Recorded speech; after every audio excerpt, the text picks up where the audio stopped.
Hey, what's going on YouTube? ED Kane 721. Happy, what is this, Thursday morning. It's the 12th of December, and I get to officially announce today that my 2024 Topps Chrome Aqua Refractor set is done. It is complete. I have all the cards in hand. I do have a package here that I'm going to open on camera because it's the last package of cards for the set. It is coming from ComC. The last two cards that I had to get for the set were purchased on ComC because I couldn't find them on eBay. And if I did find them on eBay, they were ridiculously priced. So I ordered them on ComC about, I don't know, a few weeks ago, and got them in, I guess it did come in when I was away last week. So the first one is Jackson Churio. There were plenty of Jackson Churios up on eBay, but after a while they started to diminish. People, I think, were putting them into their collection and saving them. So actually, I'll just leave that in the top loader for now and put these last two cards in. And then put the last two cards in. And then the other cards I got, the other Aqua Refractor set card I got was Wade Meckler. Surprisingly, didn't see many of this card on eBay. So I was able to get that on ComC as well. So those are the last two cards in the set. The cards that I need to put in the binder that I've been holding on to for this video are right here. So there's quite a few, so I apologize that this might be a little longer of a video than normal. But I did also buy a few cards for the Manny Machado PC. I figured if I was making a shipment request from ComC, I might as well order some things for the Machado PC. Might as well just show them to you since we're here. Just some cards from when he was in his Orioles uniform that are not part of my my collection. Add to my total. So, all right, won't get into those because that's not the point of this video. So let's talk about the set. So as you all have seen before, I have kept the set in this binder, and is becoming my new way of collecting instead of putting them all in top loaders.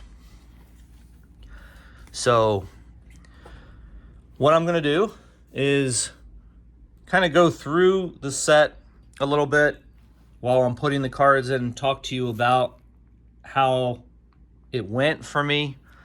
I won't go through each of these cards. I'll just put them in the empty slots that are here.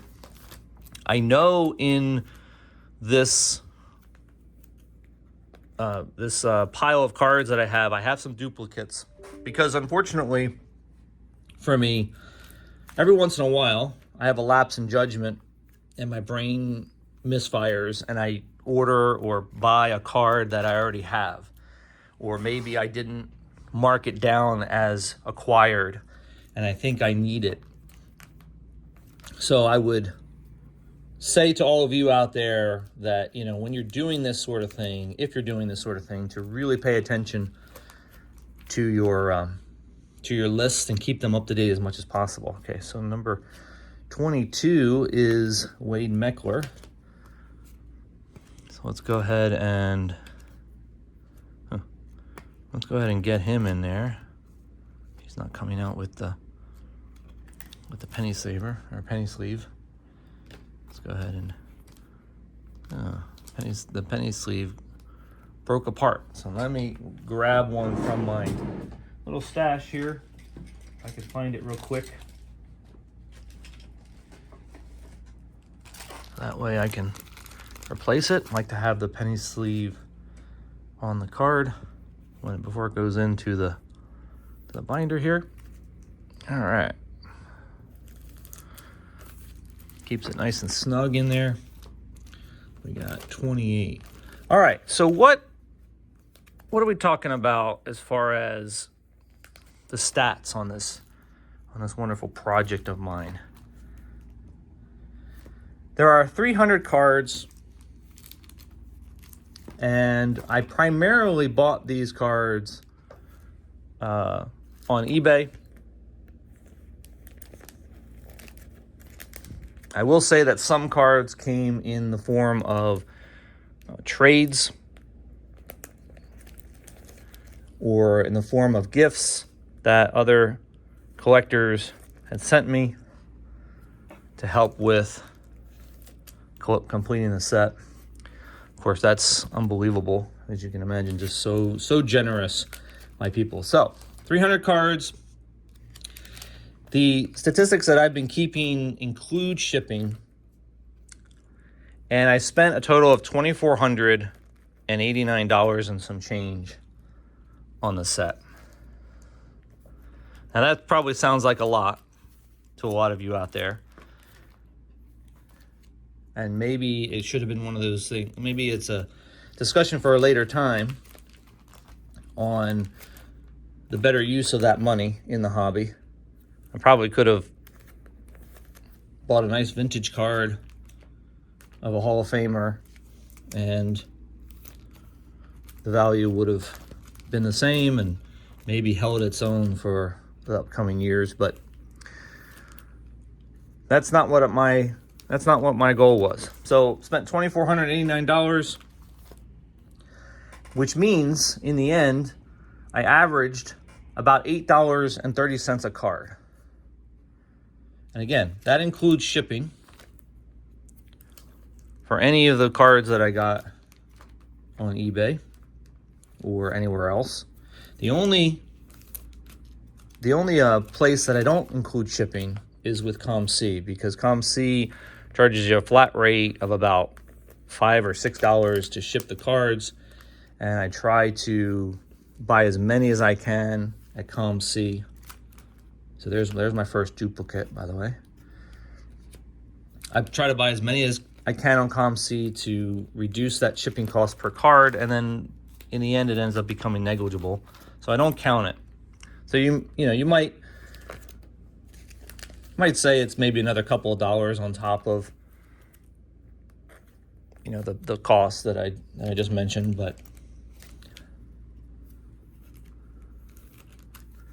in the end, I think it's pretty fair to say that it's $8.30 per card. My goal was to be under $12 a card, and I 100% obviously achieved that, and I'm pretty happy. So let me do this. I think what I'm going to do is I'm going to stop talking and get the cards into the binder real quick. Speed up the video so you guys can just sit back and relax, and then I'll be back. All right, guys. I'll be there in a sec.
All right, guys, so one last card to put in. Thanks for sticking around, by the way. I know that was probably too long, but I had a few doubles in there, duplicates in there as well. So, but I wanted to come back on and just narrate the last card, which is Jackson Churio, card number 161. Purposely skipped him so I could come back and put him in. And there's the empty spot right there. So let's go ahead and take Jackson out and put him right in there. All right, that officially does it. 100% complete. And as I mentioned, I financially it ended up working out really well.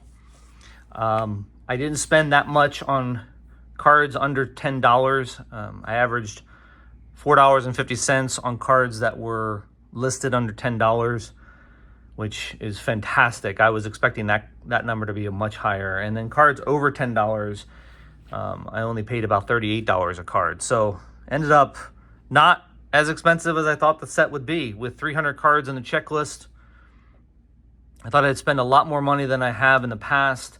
Last year, I think I spent around $2,200 for the set, which was the purple speckle, magenta speckle. I can't remember which one I did last year. So this one was just a little bit more expensive, and cards are lower numbered.